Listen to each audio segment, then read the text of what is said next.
Recording by Sargam studio Bodhgaya.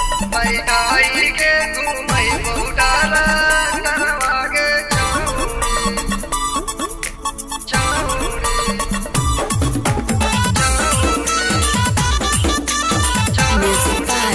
Shams Jamil.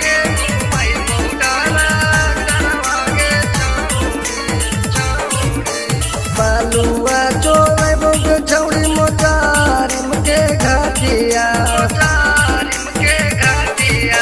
बेचिए के कीन देबौ नाटिया के नाटिया रे बानी जो ना हमर तुला भरवा गे छौड़ी बैठाई के घूमै बहुतारा डरवा गे छौड़ी बैठाई के घूमै बहुतारा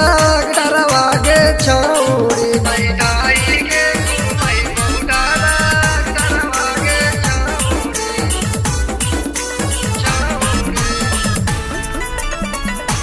बैठाई के घूमै बहुतारा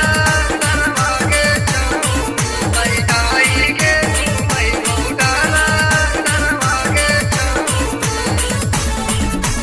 रोज रोज घूमै बहु छौड़ी गाया के बाजारिया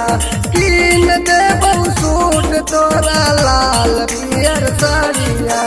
रोज रोज घूमै बहु छौड़ी गाया के बाजारिया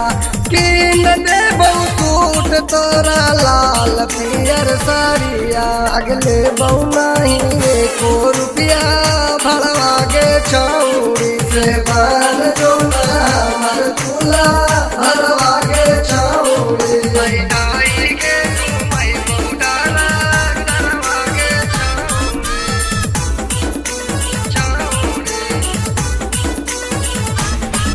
बैठाई के घूमै बहुतारा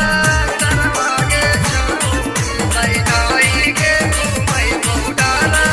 डरवा गे